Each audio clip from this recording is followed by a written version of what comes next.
우리 다 함께 일어나셔서 두 손 들고 찬양하겠습니다. 우리를 부르신 하나님께 나아갑니다. 예루살렘아 여호와를 찬송할지어다.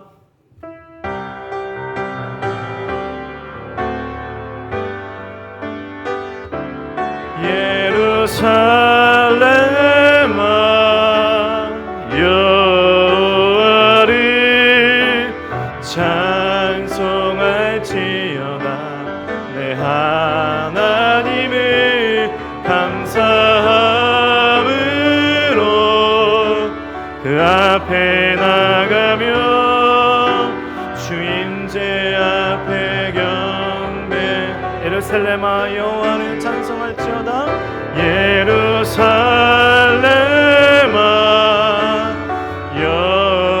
여호와를 찬송할지어다.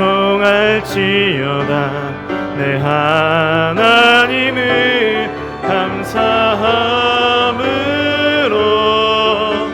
그 앞에 나가며 주임제 앞에 경배해. 손을 내시고 함께 우리의 신앙을 고백하겠습니다.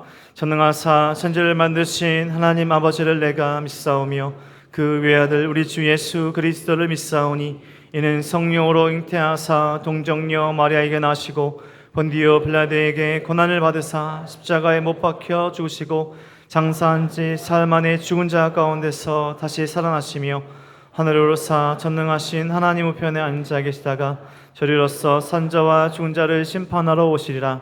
성령을 믿사오며 거룩한 공예와 성도가 서로 교통하는 것과 죄를 사하여 주신 것과 몸이 다시 사는 것과 영원히 사는 것을 믿사옵나이다. 아멘. 우리 자리에 앉으셔서 찬송가 505장 함께 찬송 드리겠습니다.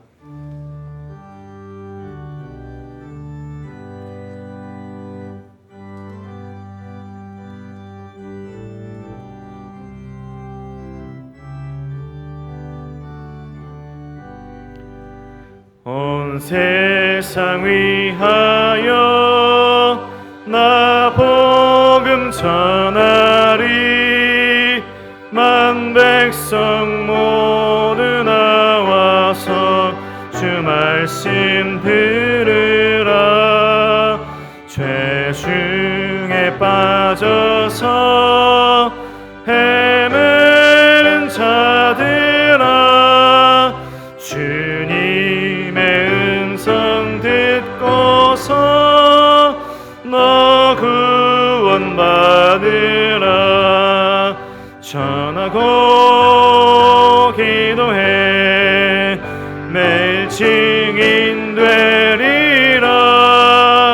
세상 모든 사람 다 듣고 그 사랑 알도록 온 세상 위하여 이 복음 전하리. 저 죄인 회개하고서 주 예수 믿으라. 이 세상 구하려 주 돌아가신 것 나 증거하지 않으면 그 사랑 모르리. 전하고 기도해 매일 증인 되리라. 세상 모든 사람 다 듣고 그 사랑 알도록 온 세상 위하여 주 은혜 임하니. 주 예수 이름 힘입어 이 복음 전하자. 먼 곳에 나가서 전하지 못해도 나 어느 곳에 있든지 늘 기도 힘쓰리. 전하고 기도해 매일 증인 되리라. 세상 모든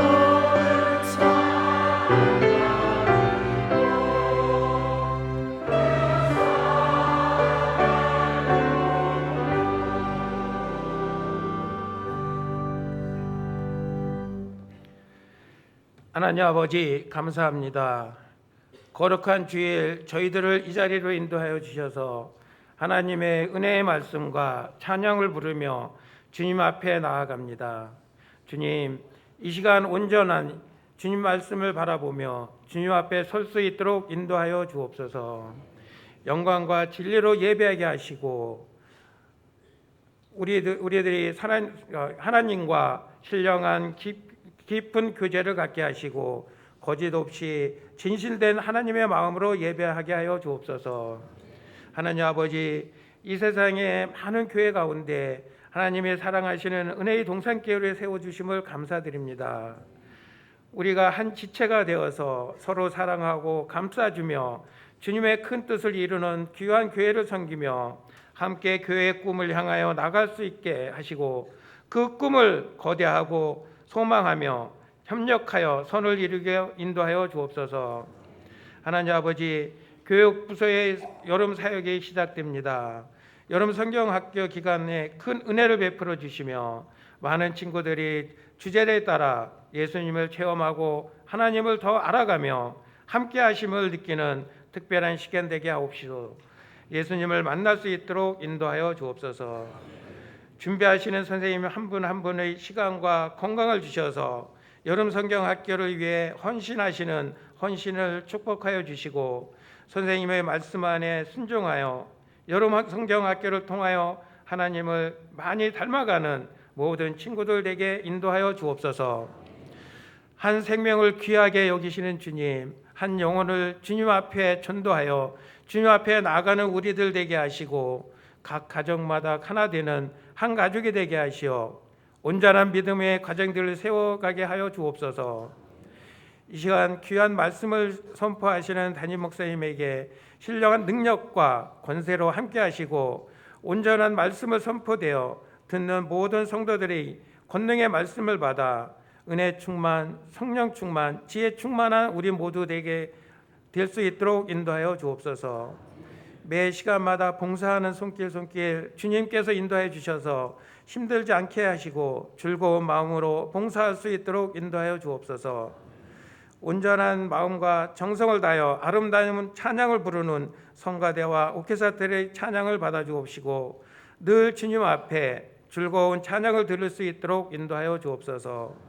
예배의 시작부터 끝까지 주님 앞에 온전한 영광을 받아 주실 줄 믿고 이 모든 말씀 우리 주 예수 그리스도의 이름 받들어 기도드리옵나이다. 아멘.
기도드리겠습니다.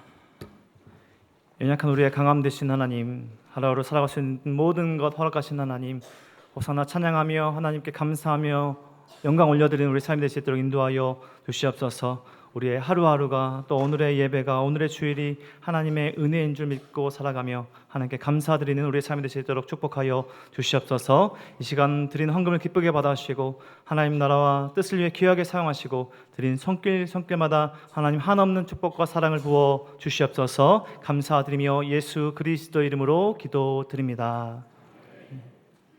하나님은 위대하시다.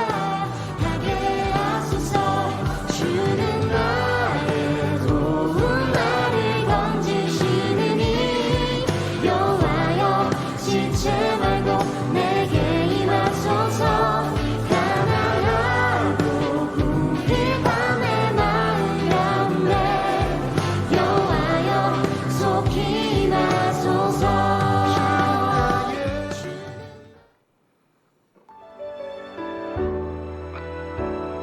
주 나에게 가르쳐준 것처럼 성장한 사람의 사랑을 하고파 시기하지 않으며 자랑하지 않으며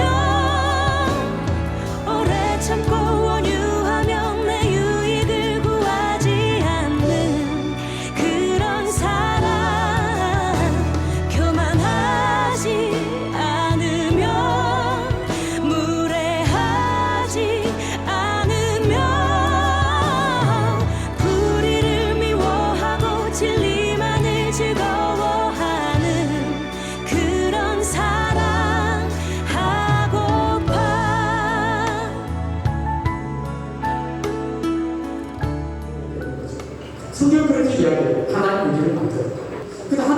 만드는데 왜 이 세상이 이렇게 복잡하냐? 성경은 답을 해줘요. 인간이 죄를 범해가지고 그 죄 때문에 세상이 이렇게 뒤죽박죽됐다고 이야기합니다.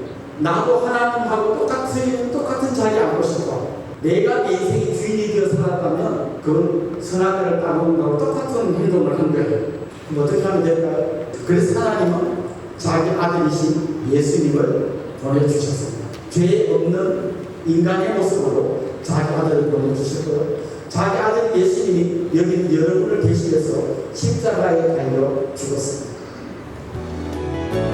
모든 것을 참으며 믿음 잃지 않으며 희망으로 가득 찬 모든 것을 견디어내는 그런 사랑 예언도 방언도 지식도 사라질 때 네, 보셨던 영상 어제 행복 프로포즈 영상인데요. 오셨던 우리 전도 대상자분들 또 VIP 분들이 즐거운 행사 또 즐거운 시간과 복음을 듣는 시간을 가졌습니다. 함께 해주시고 선교하시는 우리 모든 성도님들 감사하고 우리 성도님들도 계속해서 복음을 전하고 사랑을 전하는 행복 프로포즈하는 삶이 되시길 축복합니다. 교회 소식 계속해서 전해드리도록 하겠습니다. 오늘 2부 예배에 나오신 우리 성도님들 주님의 이름으로 환영합니다. 그리고 처음 나오신 우리 새가족분들 환영합니다. 새가족분들은 예배 후 나가셔서 왼쪽에 새가족으로 오시면 잘 안내해드리도록 하겠습니다. 주차난 해소를 위해서 주차장에 경차 전용 구간을 확보해 두었습니다. 우리 경차는 경차 전용 구간에 우선 주차해 주시면 감사하겠습니다.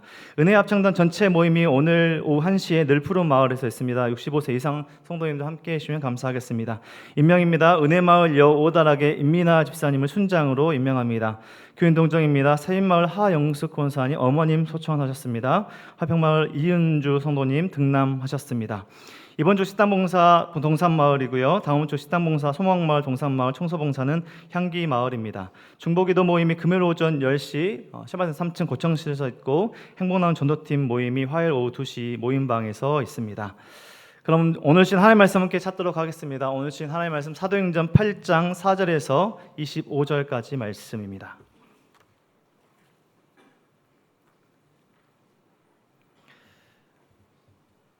사도행전 8장 4절에서 25절까지 말씀 우리 한 절씩 교독하시고 25절 함께 읽도록 하겠습니다.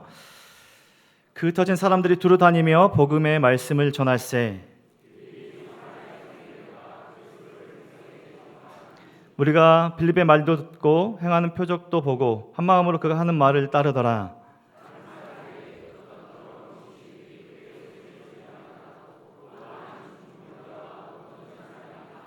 그 성에 큰 기쁨이 있더라.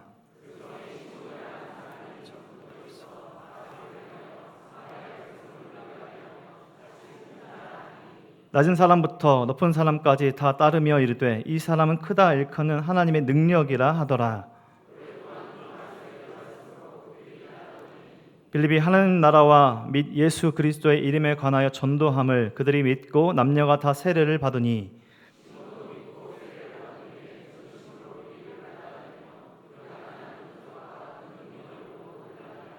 예루살렘에는 사도들이 사마리아도 하나님의 말씀을 받았다 함을 듣고 베드로와 요한을 보내매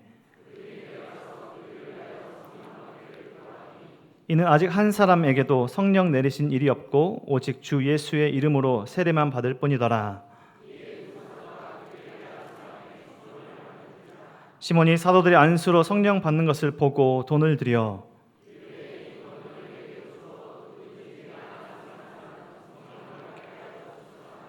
베드로가 이르되 내가 하나님의 선물을 돈 주고 살 줄로 생각하였으니 내 은과 내가 함께 망할지어다.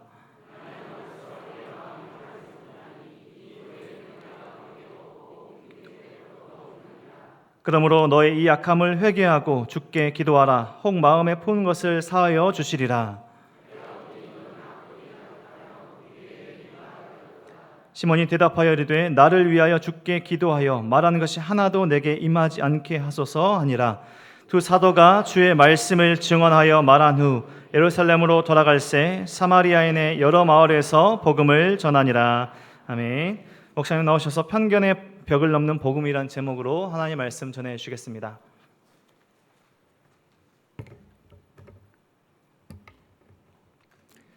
전 세계 여러 나라 사람들 중에 혈액형 때문에 어떤 성격이 굳어진다 이렇게 믿는 사람들은 우리나라 사람하고 일본 사람밖에 없다 그래요.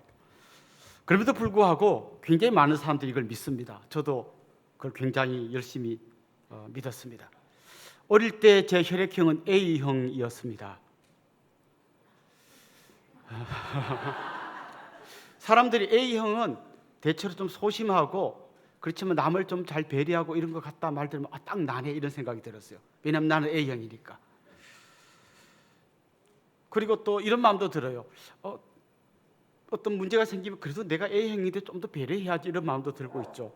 내가 어떤 일을 할 때 자신이 없으면 맞아 나는 A형이니까 좀 소심히 이렇게 스스로 생각했습니다. 그런데 군대에 가서 혈액 검사를 했는데 제가 O형이라는 겁니다. 아니 말도 안 되게 어떻게 아무리 군대지만 피 검사도 제대로 못하나. 그래서 원래 이렇게 귀를 여기서 피를 채취하는데 한 번 해서 안 돼. 왜냐하면 군인들은 이제 군번줄을 차고 있고 거기에 자기 혈액형을 거기다 새겨 넣게 돼 있어요. 그래서 전시에는 일일이 혈액 검사를 하는 게 아니고 딱 보고 A형이면 A형을 수혈하기 그렇게 하려고 하기 때문에 여기 잘못된 혈액형이 적히면 큰일 나잖아요. 그래서 왼쪽 귀를 다시 또 뚫어서 또 피 검사를 했더니 O형이래요. 이상하다 나는 A형인데. 그래서 손가락을 또 해서 3번 검사를 했더니 군의관이 막 화를 내면서 야 임마 너 O형 맞아 그러더라고요. 여러분 이상하지 않습니까? 내가 A형이기 때문에 소심하고 뭐 남을 잘 배려하고 전부 다 뻥이었어요. 그런데 그걸 저는 수십 년 동안 그걸 믿으면서 살고 있었던 거예요. 내가 가진 어떤 잘못된 생각, 뭐 편견 이런 게 나를 어떤 틀에 가두고 거기다 나를 자꾸 집어넣었다는 생각을 그제서야 하게 된 거죠. 여러분 지구가 둥글다라는 거 요즘 어린아이들도 다 압니다. 그런데 옛날에는 지구가 평평하다고 믿었어요. 그때 사람들의 생각에는 배를 타고 멀리 나가면 어떤 절벽 같은 데로 추락해가지고 뭐 깊은 어떤 심연에 빠지게 될 거다 이렇게 생각했습니다. 그들의 그런 편견이 해양 그 길을 더 개척하고 나가게 하는 걸 막아버린 거예요. 큰 걸림돌이 되었던 겁니다. 여러분도 아마 자기만의 편견이 있을 거예요. 나의 편견 아니야 라고 하는 그 편견이 여러분 안에 다 있을 겁니다. 사람마다 다 다르지만 없는 사람은 없고요. 하나하나 점검해보면 생각보다 굉장히 많다는 걸 알게 될 겁니다. 뭐 예를 들면 어릴 때 아버지가 막 맨날 집 다 때려 부수고 폭력을 행하고 이런 집에서 자란 그 집 딸이 이런 생각하는 거죠. 남자는 다 도둑놈이야 이렇게 생각합니다. 맞아요. 남자 중에는 도둑놈이 있어요. 그렇지만 좋은 남자도 굉장히 많습니다. 그런데 이 아이가 자라서 아가씨가 되어서 어떤 멋진 청년이 이렇게 막 프로포즈를 하는데 이런 생각이 드는 거죠. 야 이 도둑놈아 너도 나한테 이렇게 꼬드겨 갖고는 내가 너한테 시집가면 막 때리고 그러려고 하지. 딱 이렇게 생각하는 거예요. 이 편견 때문에 이 아이가 정말 마음껏 펼쳐나갈 수 있는 수많은 일들이 다 가로막히고 그것 때문에 정말 힘들게 살아가야 할 때가 있는 거죠. 편견은 때로는 내 삶의 걸림돌이 됩니다. 다른 사람을 향해서 필요 없는 경계심을 갖게 만들고 또 멀쩡한 사람을 미워하게도 만듭니다. 무엇보다 자기 자신을 쪼그라들게 만듭니다. 그런데 한 개인에게 갖고 있는 이 편견이 자기 인생에만 이런 영향을 미치는 게 아니라 이제 신앙생활 안에 들어오면요, 복음이 전파되는데도 이 편견이 상당히 많은 걸림돌이 될 때가 있습니다. 오늘 우리가 읽은 이 본문에 보면 정말 오랫동안 사람들이 갖고 있던 편견들이 하나 깨지면서 복음이 그 편견의 벽을 넘어서 힘있게 전파되는 그런 장면들을 우리에게 보여주고 있습니다. 첫 번째 깨진 편견은 이겁니다. 사마리아인에게는 복음을 전할 수 없다라고 하는 편견입니다. 오늘 본문에 보면 빌립이 사마리아 성에 내려가서 그곳에서 복음을 전하는 장면이 나옵니다. 우리는 뭐 자연스럽게 봅니다. 사마리아에 가서 복음을 전했나 보다 이렇게 생각합니다. 그런데 그 당시 사람들은 사마리아 사람들하고 절대 상종하지 않았습니다. 인사도 하지 않았고 말도 섞지 않았습니다. 그래서 예를 들면 이 남쪽 유다 지방에 있는 사람들이 북쪽 갈릴리 지방을 가려면 중간에 사마리아 이 지역을 통과해야 갈 수 있습니다. 그런데 그들은 사마리아 사람들하고 만나지 않고 대화하지 않기 위해서 일부러 거리 바로 짧은 길을 놔두고 요단강을 건너서 삥 돌아서 다시 요단강을 건너서 북쪽 갈릴리로 갔습니다. 그만큼 그들은 사마리아 사람들을 싫어했습니다. 물론 그 이유가 있습니다. 오랜 역사 속에서 사마리아 사람들과 이 유다, 남쪽 유다 사람들이 등을 지고 살았던 시간들이 있었습니다. 여러분이 잘 아는 것처럼 이스라엘은 원래 12지파였습니다. 그런데 솔로몬이 죽은 다음에 그의 아들 르호보암이 왕이 되었을 때 나라가 둘로 쪼개졌습니다. 유다 지파, 베냐민 지파 두 지파만 남쪽에 남고 나머지 10지파는 북쪽에 가서 여로보암과 함께 새로운 나라를 세웠습니다. 그래서 우리가 흔히 남쪽은 유다라고 부르고 북쪽은 이스라엘이라고 부릅니다. 이 둘로 쪼개졌어요. 그러니까 쪼개졌기 때문에 그때부터 사이가 틀어지기 시작했습니다. 그러다가 시간이 흐르고 흘러서 아수르가 침공해서 이 북쪽 이스라엘을 정복했습니다. 그리고는 이들이 혼혈 정책을 썼어요. 그래서 아수르 사람하고 북이스라엘 사람을 막 결혼시켰습니다. 그러니까 그때부터 혼혈 민족이 되기 시작했습니다. 이 남유다 사람들은 이제 그때부터 더 마음이 굳어졌습니다. 이 북쪽 사마리아 쪽 사람들은 순수한 이스라엘의 혈통이 아니고 저 이방 족속하고 혼혈이 된 그런 사람들이니까 이 사람들은 이제 우리와 한 민족이 아니야 하고 그때부터 확실히 선을 긋고 사마리아 사람 니네는 우리하고 이제 아무 관계도 없어 이렇게 이제 선을 확 꺼버렸습니다. 그러다가 이 남쪽 유다는 또 나중에 바벨론에게 망했잖아요. 바벨론의 포로로 잡혀갔다가 귀환해 가지고 성전을 짓고 성벽을 건축하는 그런 일을 했는데 그때 사마리아 사람들이 방해를 많이 했어요. 그러니까 지금 역사 속에서 점점 틈이 벌어져 가지고 이제 사마리아 그러면 막 고개를 흔들고 이빨을 깨물고 나쁜 놈 따라 하는 그런 시대가 된 거죠. 그러니까 사마리아 사람들하고는 아예 얼굴조차도 안 보려고 했는데 오늘 본문에 보면 빌립이 그 사마리아 성에 들어가서 복음을 전했다는 얘기가 오늘 본문에 나오는 거예요. 다시 말하면 오랜 세월 동안 그들이 갖고 있던 편견 하나가 깨진 거예요. 물론 이 편견이 깨지는 과정 속에는 여러 가지 또 재밌는 이야기들이 있습니다. 사실 빌립이 그곳에 복음 전하려고 막 기도하고 결심하고 간 건 아닌 것 같아요. 여러분이 잘 아는 것처럼 지난주 말씀해 보면 스데반이 순교하고 엄청난 핍박이 일어났습니다. 그래서 사람들이 다 막 여기저기로 흩어졌습니다. 사도들만 예루살렘에 남아있고 나머지 사람들은 온 유대와 사마리아로 막 다 도망갔습니다. 잡히면 스데반처럼 죽을 수 있다 생각에 전부 도망갔습니다. 아마 빌립도 그렇게 핍박을 피해서 도망간 데가 사마리아였던 것 같습니다. 그런데 거기에 도망간 길에 그가 뭐 했냐면 4절 5절에 보면 이런 말씀이 나옵니다. 그 흩어진 사람들이 두루 다니며 복음의 말씀을 전할새 빌립이 사마리아 성에 내려가 그리스도를 백성에게 전파하니. 그러니까 작심하고 전도하러 갔다기보다는 그냥 핍박을 빼서 도망갔다가 도망간 길에서 거기서 복음을 전했다는 겁니다. 자, 그렇게 복음을 전했는데도 다시 도망갔다는 이유만으로 복음을 전하진 않았겠죠. 아마 그의 머릿속에 떠오른 말씀이 있었을 겁니다. 여러분이 잘 아시는 사도행전 1장 8절 말씀, 예수님께서 성천하시기 전에 마지막으로 하셨던 말씀이 있잖아요.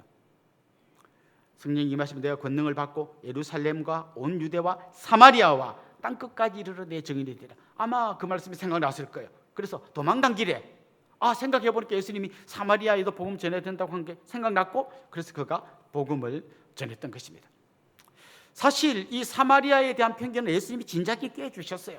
요한복음 4장에 보면 예수님께서 이 사마리아 사람들이 가기 싫어하는 사마리아 땅 한복판으로 들어가십니다. 들어가셔서 그 동네 수가성이라고 하는 그 성의 우물가에서 한 여인을 만납니다. 물 좀 주십시오. 우물가에서 물을 좀 달라고 이야기를 하다가 이 이야기가 점점 더 발전해서 생수 이야기까지 흘러갑니다. 내가 주는 물을 마시면 영원히 목마르지 않을 겁니다. 이 여인이 매일 물 기르러 안 오고 목마르지 않는 물을 마시면 좋겠네요. 나 좀 주세요. 그때 예수님이 아주 충격적인 말씀하셨습니다. 당신 남편을 데리고 오시오. 이 여인이 감추고 싶었던 가장 부끄러운 이야기를 끄집어냈습니다. 이 여인은 목말라 있었습니다. 정말 인생의 행복을 찾아서 목이 말라 있었습니다. 그리고 그 여인이 스스로 생각해낸 자기가 목마른 이유를 찾아냈는데 그게 뭔가 하면 남편을 잘못 만나서 목이 마르다고 생각했습니다. 그래서 남편을 바꿔봤습니다. 그래서 계속 목말라요. 또 바꿔봤습니다. 또 목말라요. 5번 바꿨는데 계속 목말라요. 그 상태에서 예수님을 만났습니다. 내가 주는 물을 마시면 영원히 목마르지 않을 거다. 진짜 예수님만이 우리 인생의 목마름을 해결해 주실 수 있는 분임을 사마리아 땅에 가셔서 예수님이 그 여인에게 보여주신 것입니다. 그래서 그 여인 한 사람으로 끝난 게 아니라 여인이 달려가서 동네에 가서 와보라. 이는 그리스도가 아니냐. 그래서 사마리아 사람들이 다 몰려왔고 그때 예수님을 통해서 이 사마리아 땅에 복음이 전해졌습니다. 그러니까 예수님은 진작에 사마리아에도 복음이 전해져야 된다고 말씀하셨을 뿐만 아니라 친히 그 동네에 들어가셔서 이 편견의 벽을 넘어서 복음을 전하셨던 것입니다. 이제 빌립은 처음에는 예수님이 그렇게 했음에도 불구하고 사마리아 사람에 대한 편견으로 가득 차 있었겠죠. 그러다가 핍박이 와서 사마리아 땅에 갔다가 간 길에 그곳에서 예수님 말씀이 생각나고 예수님 행했던 일들이 기억나면서 복음을 전하면서 사마리아 땅 그곳에 이제 놀라운 복음의 역사가 전해지게 된 겁니다. 사마리아인에게는 복음 전하면 안 된다라고 하는 이 편견이 깨질 때 그 편견의 벽을 넘어서 힘있게 복음이 전해진 거죠. 여러분 생각이 어떻습니까? 여러분에게 있어서 사마리아 사람은 누굽니까? 좀 안 보고 싶은 사람. 혹시 그 사람이 우리 교회에 오면 내가 교회를 떠날 거야 진짜 뭐 이러고 싶은 사람 있습니까? 그래서 진짜 복음 전해야 된다는 걸 알지만 저 사람한테는 안 전하고 싶은 사람. 우리 회사에 꼬장꼬장한 그분 어느 날 막 딴 사람이 전도해서 교회한테 막 깜짝 놀라는 거죠. 네가 왜 여기서 나와? 막 깜짝 놀랍니다. 예. 또 이런 얘기도 들어봤습니다. 자기는 시어머니는 전도하고 싶지 않대요. 왜요? 여기서도 지긋지긋한데 천국 가서 그 여인을 볼 생각을 하니까 눈앞이 캄캄하다는 거예요. 거기서 좀 안 만나고 싶대요. 많은 사람들이 자기만의 사마리아인을 갖고 있습니다. 저 사람은 좀 교회 안 왔으면 좋겠고 저 사람에게는 복음 안 전하고 싶은 사람이 있는 거죠. 우리가 잘 아는 요나 선지자는 니느웨 백성에게 하나님 말씀 전하라고 할 때 그가 막 끝까지 반대하면서 엉뚱한 길로 갔던 거 여러분 잘 아실 겁니다. 그에게 있어서 사마리아인은 바로 그 니느웨 백성들이었던 거죠. 사실 우리는 나하고 친한 사람, 좀 뭔가 힘이 있는 사람, 좀 뭔가 따뜻하고 이렇게 잘 어울리는 이런 사람들하고만 좀 지내고 싶고 그런 교인으로 우리 교회가 가득 찼으면 좋겠어요. 하지만 우리 교회 안에는 가난하고 병들고 그리고 좀 까칠하고 또 한때 과거에 좀 방탕한 삶을 살았다고 할지라도 그 모든 사람들이 복음 앞에서 변화되고 새 사람 되어서 우리와 한 가족이 될 꿈과 소망을 갖고 있어야 된다는 것이죠. 특별히 우리 동네에는 많은 외국인들이 와 있습니다. 우리와 피부색이 다르고 언어가 다릅니다. 말이 잘 소통되지 않습니다. 그런 분들이 교회에 올 때 좀 뭔가 마음이 좀 불편함 같은 게 생길 수 있을지 모르겠습니다. 그러나 여러분, 이 우리의 편견이 깨져야만 복음이 편견의 이 벽을 넘어서 힘있게 전파된다는 것을 기억하면 좋겠습니다.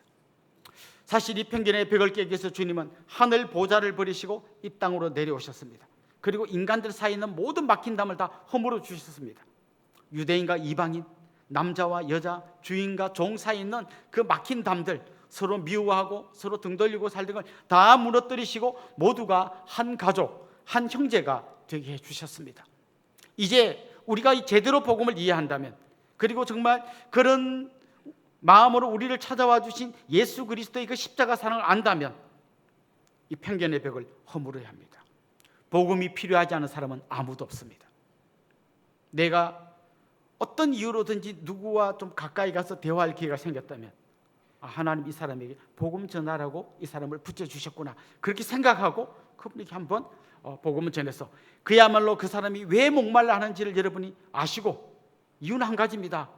생수의 근원 대신 예수님 만나기 전까지는 아무리 많은 돈을 가져도 아무리 잘 나가도 목마르게 되어 있습니다. 알코올 중독자, 왜 알코올을 그렇게 찾을까요? 그분은 목마름을 해결하는 길이 알코올인 줄 알고 찾아가지만 마시면 마실수록 더 목마릅니다. 왜 사람들이 도박판에 가고 장려촌에 가서 기웃거릴까요? 생수의 그런 대신 예수님을 만나기 전에 사람들은 엉뚱한 게 목마름의 이유라고 생각하기 때문에 그런 데를 기웃거리고 있는 겁니다. 그분들이 생수의 근원 대신 예수님을 만날 수 있도록 여러분 마음의 벽을 허물고 한 번 더 손을 내미는 그런 귀한 분들이 될 수 있기를 간절히 소망합니다. 오늘 본문에서 두 번째 깨진 편견이 있습니다. 성령 충만 없이도 주님 일할 수 있다라고 하는 이 편견이 오늘 본문에서 와르르 깨지고 있는 걸 보게 됩니다. 자, 빌립이 사마리아 성에 가서 복음을 전했습니다. 많은 사람들이 예수님 앞으로 돌아왔습니다. 예수를 믿게 됐습니다. 이 소식을 듣고 예루살렘에 있는 베드로와 요한 이 두 사도가 사마리아 지역을 방문하게 되었습니다. 방문해서 그들이 뭐 했을까요? 우리 한번 15절에서 17절 말씀을 같이 읽어보겠습니다. 그들이 내려가서 그들을 위하여 성령 받기를 기도하니 이는 아직 한 사람에게도 성령 내리신 일이 없고 오직 주 예수의 이름으로 세례만 받을 뿐더라. 이에 두 사도가 그들에게 안수함에 성령을 받는지라. 자, 이런 보십시오.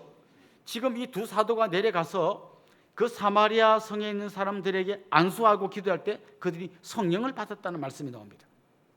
그 전에는 그들이 그냥 예수님 믿고 세례만 받았는데 두 사도가 가서 기도할 때 성령을 받았다, 이런 말씀이 나옵니다. 사실 이 말씀은 굉장히 많은 신학적인 논쟁이 있습니다. 왜냐하면 예수를 믿으려면 성령의 역사가 없이는 절대 믿을 수가 없어요. 고린도전서 12장 3절에 보면 또 성령으로 아니하고는 누구든지 예수를 주시라 할 수 없느니라. 예수님을 주님으로 믿는다는 말은 다른 말로 뭔가 하면 이미 성령을 받았다는 거예요. 자, 그런데 이미 성령을 받아서 예수님을 믿었는데 두 사도가 가서 또 성령 내리기를 기도하고 그들이 성령 받았다, 이렇게 나옵니다. 무슨 말일까요? 우리가 예수님 믿을 때 성령 받지만 두 사도가 기도해서 받은 성령 그 정도가 아니라 그야말로 강력한 성령의 임재예요. 성령의 충만함입니다. 마치 오순절날 다락방에 그 120명의 제자들이 기도할 때 하늘로부터 불같은 성령이 임했던 것처럼 그런 성령의 강림을 이야기하는 거예요.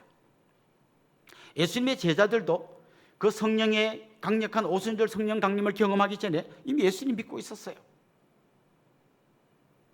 뭐라고 예수님께 고백했습니까? 주는 그리스도시요 살아계신 하나님의 아들입니다. 베드로 그런 고백했습니다. 그리고 도마는 뭐라 그랬습니까?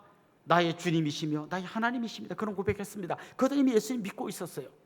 성령께서 역사하셔서 믿고 있었던 거예요. 그러나 그 정도가 아니라 강력한 성령의 임재, 그 임재가 이 제자들을 완전히 변화시켰어요.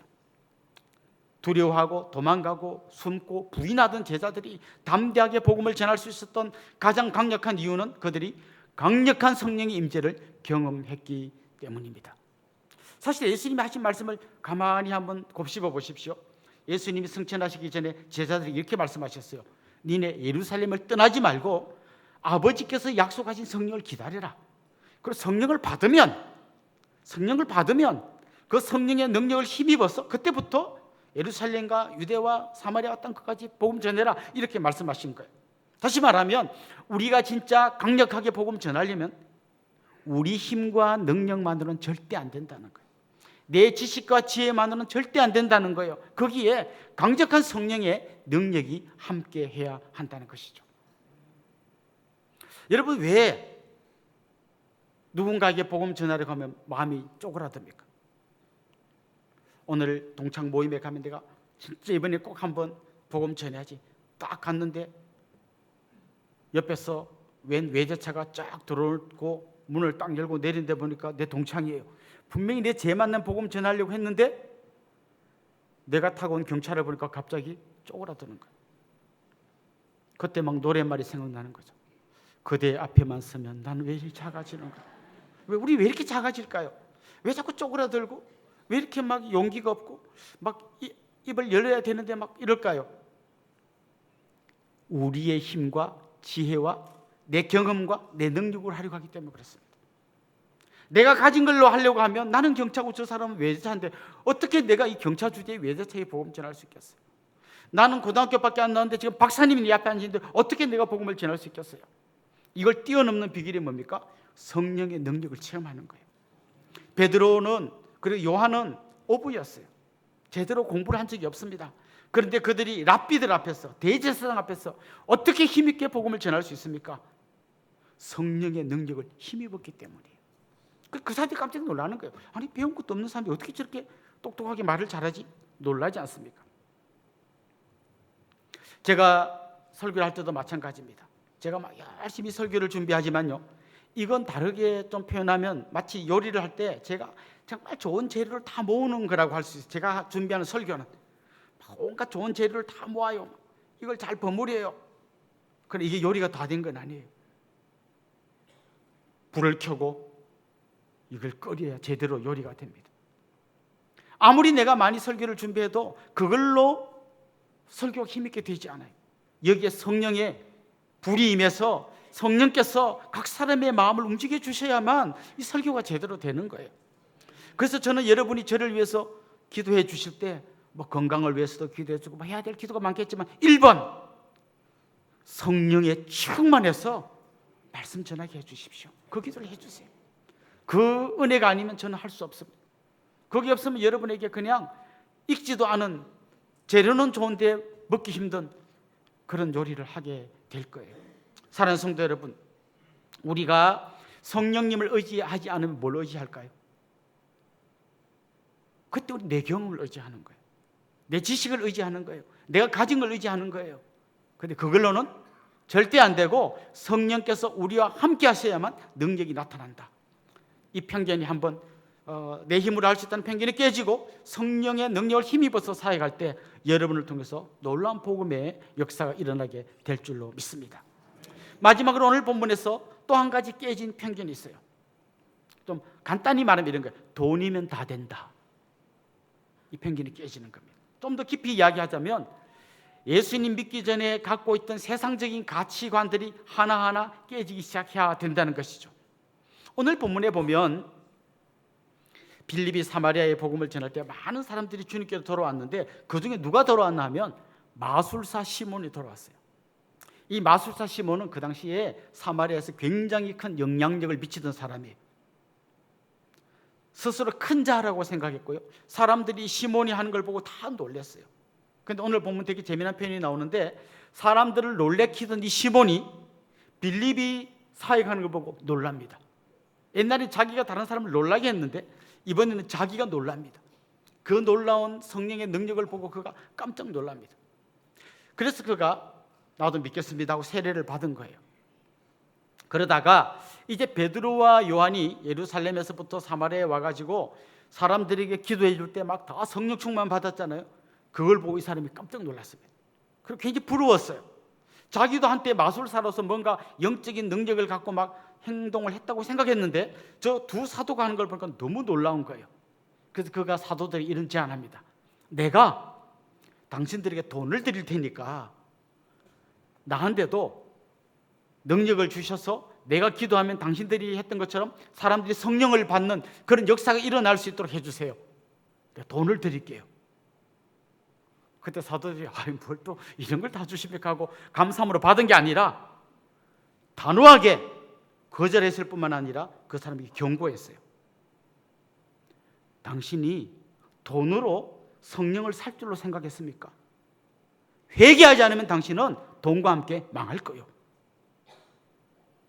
아주 강력하게 그 사람이 막 눈에 불이 번쩍 나도록 엄청나게 심한 말로 그를 경고했습니다. 당신 돈과 함께 망할 거예요.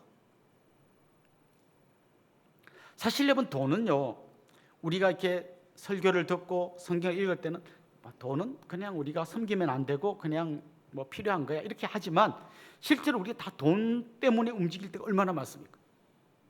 돈 때문에. 물론 뭐 돈이 필요 없다거나 뭐 일부러 돈을 무시하고 막 그냥 돈을 벌 수 있는데 일부러 막 노력하면서 안 벌고 뭐 이런 얘기는 아니에요. 그런데 결국 돈이라고 하는 게 어떤 특성을 갖고 있냐면 이런 거예요. 예수님께서 돈과 하나님을 동시에 섬길 수 없다 그랬거든요. 그때 돈이라는 이 단어가 맘몬이라고 돼 있어요. 맘몬. 맘몬은 그냥 돈이라는 뜻도 있지만 신 이름이에요. 돈의 신 이름이 맘몬이에요. 그 돈에게는 어떤 신적인 특성이 있다는 거예요. 돈이 무슨 신비한 무슨 신의 능력을 갖고 있다는 게 아니라 사람이 자꾸 돈을 신으로 떠받드는 경향이 있다는 것이죠.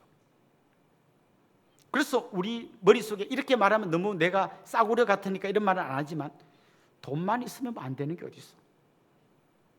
돈 있어 보세요. 돈 있어서 멋진 차를 타고 어떤 총각이 다니면 아가씨들이 왠지 좀 더 따를 것 같지 않습니까? 돈 있으면 미녀를 얻을 수 있다 생각합니다.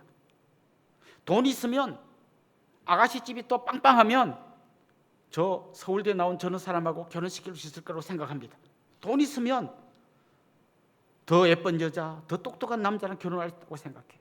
돈 있으면 더 큰 집에, 더 좋은 집에, 더 좋은 차를 타고 다니면서 살 수 있다고 생각해요. 그래서 돈이면 다 된다고 생각하는 거죠. 그런데 이런 세상의 가치가 예수님 믿었다 하고 교회에 들어왔는데, 바른 교회에 와 있는데 생각은 여전히 세상의 가치로 똘똘 뭉쳐 있는 거, 이 시몬이라는 이 마술사가.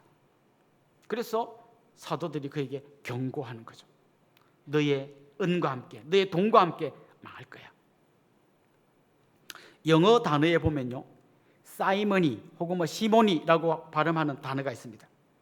이게 시몬이라는 단어하고 머니, 돈하고 합쳐진 단어인데요, 이 뜻이 뭔가 하면 성직 매매입니다. 돈 주고 성직을 사다 하는 이런 뜻으로 이 사이몬이라는 단어가 생긴 거죠. 돈의 힘은 이토록 강력합니다. 우리가 돈의 신의 지배를 받지 않는 유일한 길은 돈을 무시하는 거예요. 돈을 무시하는 가장 좋은 방법은 이 돈을 내가 누구에겐가 흘려보내는 거예요. 예를 들면 지금 막 힘들고 어려운 어떤 지체가 보여요. 그럼 내가 이 돈을 그 사람한테 주는 거예요. 그때 돈이 막 가면서 막 소리 지르는 거예요. 너 이렇게 돈을 나를 막 우습게 생각하고 막 주다가 너 나중에 큰 코 다친다. 너 나중에 늙어서 돈 없어서 쩔쩔매 볼래? 너 이렇게 남한테 막 주면 안 돼. 너는 나를 잘 섬기고 받들어야 돼. 막 돈이 막 소리 지를 때 시끄러. 넌 저기 가서 저 집에 가서 일이나 해야 하고, 확 줄 때 돈이 힘을 확 잃어버리는 거예요. 근데 내가 막 돈 막 따라다니다 보면 돈이 내 위에 굴리면서 좌회전, 우회전하면 막 거기 따라 내가 막 움직이게 되는 것이죠. 이 돈에 대한 생각이, 이 편견이 깨지지 않으면 우리가 주님 일할 때 이런 생각하게 됩니다. 주님 일을 해야 되는데 돈이 없어서 못한다. 돈이 없어서 더딜 수는 있고요, 돈이 없어서 불편할 수는 있지만 돈이 없어서 주님 일 못할 경우는 없습니다. 주님 필요하시면 주십니다. 또 우리가 아껴가면 하면 됩니다. 사실 우리가 이 돈에 대해서 돈을 아끼기도 해야 되고, 돈을 효율적으로 쓰기도 해야 되고, 돈을 벌기도 해야 되고, 여러 필요들이 있지만 항상 한 가지 큰 전제는 이거여야 해요. 돈은 항상 도구여야 한다. 돈이 나의 신이 되면 안 된다. 이게 교회 밖에서만 통용되는 게 아니라 교회 안으로 들어오려고 할 때 사도들이 강력하게 경고하면서 그게 못 들어오게 하는 것이죠. 사실 이 마술사는 이 돈 문제도 있지만 이 사람 머리 안에 들어있는 어떤 자기만의 세계관이 있어요. 마술사들이 생각하는 신은 어떤 존재인가 하면요, 일반 종교가 대체로 그렇죠. 사람들이 신을 움직일 수 있다고 생각합니다. 어떻게 하면 움직이죠? 신을 감동시키면 돼요. 저를 한 번 하면 감동 안 하면 한 1000번 좀 해봐, 3000배 좀 해봐, 다리에 알이 배서 못 일어날 정도로 후들거릴 때까지 한번 절해봐. 그러면 신이 감동하지 않겠어? 그냥 1000원짜리 이런 거 하지 말고 한 몇천만 원 막 한번 신에게 드려봐. 신이 감동 안 하겠니? 이게 종교의 논리예요. 그러나 하나님은 우리가 감동시켜서 움직이는 존재가 아니에요. 우리 신앙의 주도권은 하나님이 쥐고 계세요. 내가 하나님께 아무 말도 하기 전에 하나님 이미 나를 위해서 자기 아들을 희생시켜 주셨어요.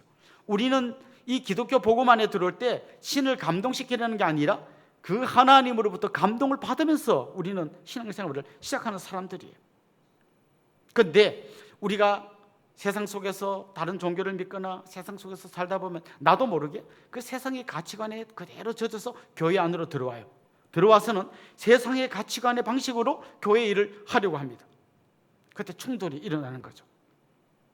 오래전에 제가 목회 초년병일 때 어느 집에 갔는데요, 그분이 막 오랫동안 귀신을 섬기던 분이에요. 그러다가 이분이 이제 예수님 만나고 교회를 왔어요. 첫 번째 신방을 딱 갔는데 집에 그냥 뭐 문이고 벽이고 부적이 온 데 다 붙어 있어요. 그래서 이제 성도님 예수님 믿게 됐으니까 이거 다 떼겠습니다. 이런 거 아무것도 아닙니다. 다 뗐어요. 그 다음 해 신방할 때 그 집을 방문했는데 깜짝 놀랐어요. 집에 요만한 종이에 빨간 십자가를 그려서 온 집에 다 붙여놓은 거예요. 자, 이분은 분명히 귀신은 아무것도 아닌 걸 믿고 예수 십자가의 능력만 힘입어야 된다는 얘기를 들었을 거예요. 그런데 이분의 방식은 이거였던 거죠. 아 그래? 그러면 이런 이상한 부적 말고 십자가, 이 부적이 아니지, 이건 부적 아니고 십자가 이걸 붙여서 귀신이 못 오게 막아야겠다. 물론 이제 그분이 한 2년 3년 지나면서 제대로 깨닫고 그것도 다 떼고 진짜 신앙이 됐습니다만은, 우리가 교회 안으로 처음 들어올 때 내가 갖고 있던 세상의 가치, 내가 믿던 옛날의 종교의 습관, 이런 게 그대로 들어오게 돼 있어요. 자기도 모르게. 왜냐하면 내가 수십 년간 거기서 살았으니까. 우리 한국 기독교는 어떨 것 같아요? 한국 기독교는 상당히 유교적입니다. 교회 안에 왔는데, 여러분, 기독교의 가르침은 예수님이 제자들의 발을 씻긴 거예요. 여기는 계급이나 뭐 높고 이런 개념이 아니라 섬기는 리더가 기독교 복음의 진리예요. 근데 교회 안에서도 여전히 몇 살이야? 몇 살이야? 원래는 58년생인데 민증 까. 교회 안에도 이런 게 있어요. 아니, 저 젊은 사람이, 아니, 이 목사가 오는데 인사도 안 하고 이렇게 보고 있네. 이건 기독교 진리가 아닙니다. 리더가 먼저 인사하고 어른들이 아이들의 말에 귀 기울여주고 목사가 성도들을 더 떠받드는 게 기독교의 진리입니다. 이걸 들으면서 목사님 그렇게 하세요? 예, 저도 그렇게 해야 되고, 장로님도 권사님도 순장도 지역장도 우리가 무슨 계급이 높은 사람들이 아니에요. 이거는 세상의 논리잖아요. 우리는 내가 어떤 자리에 있다고 큰 목소리 내고 함부로 말하는 거, 이거는 내가 깨어야 할 편견인 거예요. 더 낮은 자세로, 더 겸손한 마음으로 섬기는 게, 이게 바로 우리가 깨어야 할 편견인 것이죠. 사랑하는 성도 여러분, 오늘 이 말씀은 우리에게 굉장히 중요한 것들을 말씀하십니다. 지금 대표적으로 세 가지 편견만 얘기했습니다만, 우리 안에는 수많은 편견들이 있습니다. 저 사람은 교회만 안 돼, 저는 사람은 우리랑 안 맞아. 사람에 대한 편견. 그 다음에 하나님의 능력을 힘입지 않고 성령을 힘입지 않고 내 멋대로, 내 힘으로, 내 지식으로 하려고 하는 이런 잘못된 생각. 그리고 세상의 가치를 그대로 갖고 들어와서 교회 안에서 똑같이 하려고 하는 생각들이 하나하나 깨지고, 성경이 말하는 진리대로 우리가 하나하나 순종하며 나아갈 때 우리는 그리스도의 놀라운 은혜를 다시 되새기게 될 것이고, 그런 우리를 통하여 또 힘있게 복음이 전해질 줄로 믿습니다. 우리 한번 같이 찬양하고 또 같이 기도하면 좋겠습니다. 주님 마음 내게 주소서. 우리 이 찬양 같이 하겠습니다.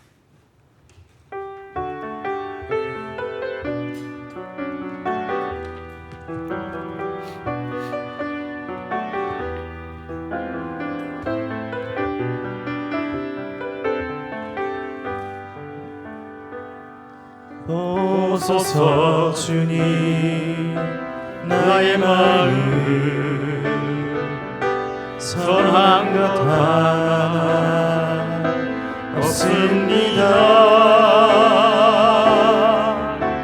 그러나 내 모든 것 주께 드립니다. 사랑으로 안으시고 날 새롭게 하소서. 주님만 내게 주소서. 내 아버지 주님만 내게 주소서. 나를 향하신 주님의 뜻이 이루어지도록 주님만 내게 주소서. 주님만 내게 주소서. 주님만 내게 주소서. 내 아버지 주님만 내게 주소서. 나를 향하신 주님의 뜻이 이루어지도록 주님만 내게 우리 한 번 더 고백하겠습니다. 주님만 내게 주소서. 주님만 내게 주소서. 내 아버지 주님만 내게 주소서. 나를 향하신 주님의 뜻이 이루어지도록 주님 주옵소서. 우리 말씀을 생각하면서 같이 기도하도록 하겠습니다. 내 편견과 좁은 생각 때문에 주님의 사역이 방해되지 않도록 저를 붙들어 주십시오. 오직 주님의 이름만 높이며 주님의 뜻이 드러나게 해 주십시오. 우리의 편견이라고 하는 벽을 넘어서 복음이 힘있게 전해질 수 있도록 우리가 갖고 있는 편견을 하나하나 깨트려 주시옵소서. 우리는 제목을 한번 합심해서 통성으로 기도하겠습니다. 하나님 아버지, 하나님께서 우리에게 주신 그 마음, 성경이 우리에게 가르치신 그 진리가 우리를 끌고 가게 하여 주옵소서. 십자가에서 우리를 위하여 죽으셨던 예수 그리스도의 그 은혜가, 예수 그리스도의 그 사랑이 우리를 온전히 압도하게 하여 주옵소서.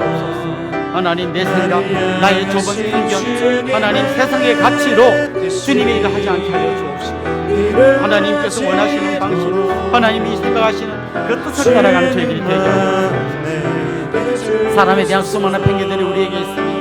하나님, 요나가 니느웨 백성들을 싫어했던 것처럼, 유대인들이 사마리아인들을 싫어했던 것처럼 우리 안에도 싫어하는 사람들, 함께 하고 싶지 않은 사람들, 주님 편견들이 이어지게 하여 주시옵소서.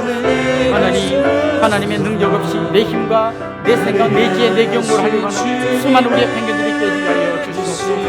주님 기도합니다. 돈이면 다 된다는 생각, 세상의 수많은 가치들에게 오염되어 있는 우리의 생각을 정화시켜 주시옵소서.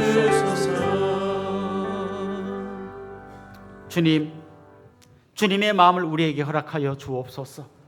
세상의 수많은 가치들에 오염되어 있는 우리의 편견들이 하나하나 깨어지게 하여 주시옵소서. 사람에 대한 편견, 도저히 같이 할 수 없다고 밀쳐버리고 싶은 사람들을 주님의 이름으로 품어내는 저희들 되게 하여 주옵소서. 주님, 우리의 지혜, 생각, 경험으로 일하지 않게 하여 주시고 성령의 능력을 힘있게 하시고 성령의 능력을 구하는 저희들이 되게 하여 주옵소서. 하나님, 돈이면 다 된다는 생각, 세상의 수많은 오염된 가치로 주님이 하려고 할 때 그것들이 하나하나 깨지게 하여 주시고 오직 그리스도의 능력만이, 예수 그리스도의 십자가의 그 희생만이 우리의 참된 가치가 되게 하여 주옵소서. 예수님의 이름으로 기도드리옵나이다. 아멘.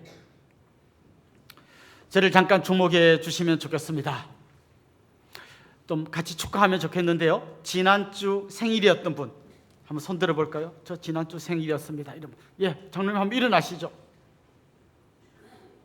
또 우리 앞에 집사님도 계시고 권사님들도 계십니다. 저 뒤에도 계십니다.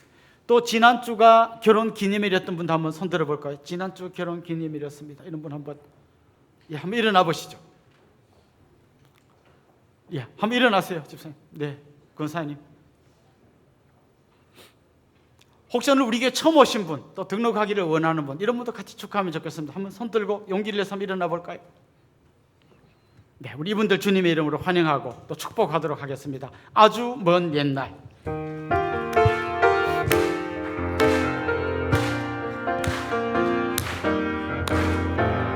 아주 먼 옛날 하늘에서는 당신을 향한 계획이 있었죠. 하나님께서 바라보시고 좋았더라고 말씀하셨네.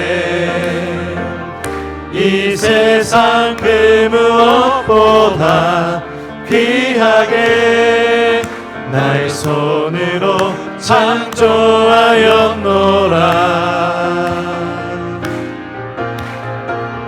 내가 너로 인하여 기뻐하노라. 내가 너를 사랑하노라. 사랑합니다. 축복합니다. 사랑해요.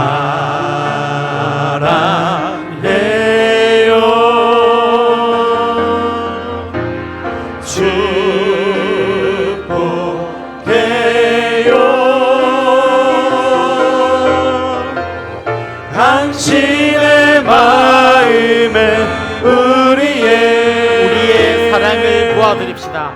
사랑을 드려요. 사랑합니다. 축복합니다. 우리 옆에 있는 분들, 앞뒤 있는 분들에게 마음을 담아서 눈을 마주치면서 손을 잡으면서 한번 인사합시다. 주님의 이름으로 사랑하고 축복합니다. 이제 우리 자리에서 한번 다 일어나겠습니다. 온 교회가 온전한 복음을 온 세상에 우리 주제 찬송 부르고 축도로 예배를 마치겠습니다.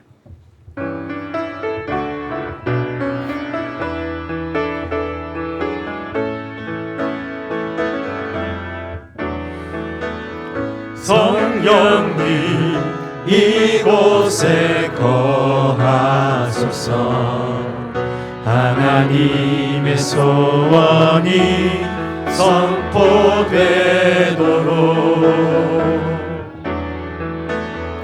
내 마음 이 땅 덮으소서. 끝까지 사랑하신 사랑으로 성령님 이곳에 거하소서. 하나님의 사랑이 선포되도록 살리시고 사랑하시는 아버지 뜻 주의 교회가 살아내도록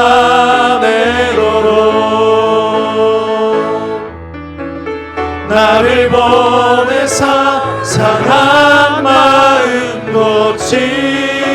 고치소서. 기름 부으사 아름다운 소식 전하게 하소서. 온 교회가 일어나 온전한 복음을 온 세상에 전하게 하소서. 우리 주 예수 그리스도의 은혜와 하나님 우리 아버지의 극진하신 사랑과 성령님의 감화, 감동, 위로, 교통, 충만하심이 사랑하는 주님의 백성들과 그 가정 위에 이제로부터 영원토록 함께 있을지어다. 아멘.